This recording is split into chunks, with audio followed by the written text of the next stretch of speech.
वाले हैं the print culture and the modern world में बेसिकली कि जब चाइना में जो वेस्टर्न प्रिंट था जब वो आया तो क्या हुआ। बेसिकली देखो बहुत सिंपल सा ये पैराग्राफ है, बहुत ज़्यादा इसमें वो कोई एक्स्ट्रॉर्डनरी चीज़ नहीं है, सिर्फ इसमें एक 1 मार्क का क्वेश्चन बनता है। ठीक है, देखो क्या है कि जो चाइना था, ठीक है, जब बाकी जो फॉरेन बेसिकली जो बाकी जो वेस्टर्न कंट्रीज थी, ठीक है, जब उन्होंने बेसिकली यहाँ पे आउटपोस्ट लगाया था। आउटपोस्ट का बेसिकली आप ऐसा समझ लो कि बॉर्डर्स जब बनाए थे, ठीक है, आउटपोस्ट मतलब जब बाउंड्री लाइन ऐसे बनाई थी चाइना की, ऐसे बाउंड्री लाइन है ना, तो उस टाइम पे यहाँ पे वेस्टर्न प्रिंट आने लग गया था। जब आप यूरोप पढ़ोगे, जब प्रिंटिंग कमिंग यूरोप पढ़ोगे तो उसमें आपको अच्छे समझ में आएगा कि मैकेनिकल प्रिंटिंग कैसे आई और फिर चाइना में ये आई। ठीक है, मतलब वहाँ पे मैकेनिकल प्रिंटिंग चल रही थी, तो यहाँ पे हैंड प्रिंटिंग चल रही थी,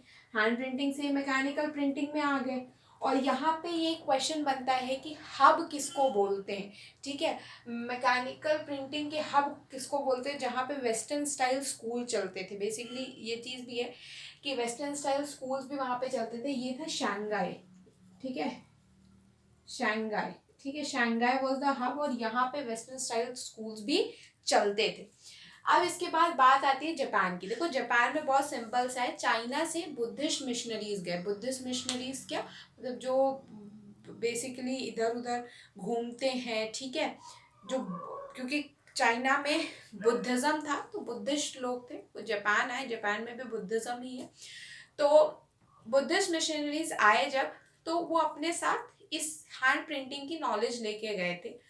तो उन्होंने एक पहली बुक बेसिकली 868 एडी के अराउंड एक बुक छपवाई थी, दैट नेम इज डायमंड सूत्र।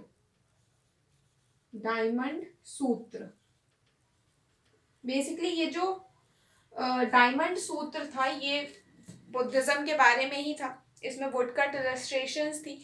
तो ये जो डायमंड सूत्र है ये करीबन 6 शीट्स की एक टेक्स्ट थी।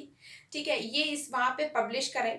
उसके बाद बहुत सारे तरीके के पोट्रीज और ये सारी लाइब्रेरीज भी होने लगे। फिर जो बुक्स थी वो चीप मतलब सस्ते दामों में और बहुत अबंडेंट मिलने लगे। और यहाँ पे भी एक क्वेश्चन बनता है एडो। ठीक है, एडो क्या है, बेसिकली एडो एक जगह का नाम है। अभी का जो आप टोक्यो देखते हो, टोक्यो जो आप देखते हो वो बेसिकली उस टाइम का एडो है। तो बेसिकली एडो का क्या यहाँ पे रोल, तो यहाँ पे बेसिकली क्या था कि एडो में कलेक्शन ऑफ प्रिंट्स, ठीक है, बहुत सारी कलेक्शन ऑफ प्रिंट्स थी। और यहाँ पे अर्बन सर्कल भी डेवलप हो गया था इस वजह से।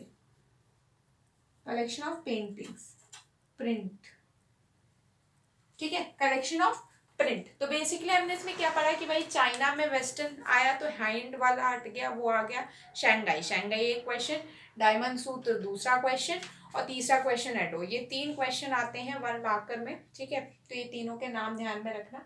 इस चाइना में शंघाई है और जापान में एडो है, ये ध्यान रखना क्योंकि ये कभी कभार उल्टा हो जाता है। ठीक है, तो अब हम नेक्स्ट वीडियो में पढ़ेंगे कि प्रिंट कल्चर यूरोप में बेसिकली कैसे आया, और मार्को पोलो जो आए थे उस सब के बारे में हम नेक्स्ट क्लास में पढ़ेंगे।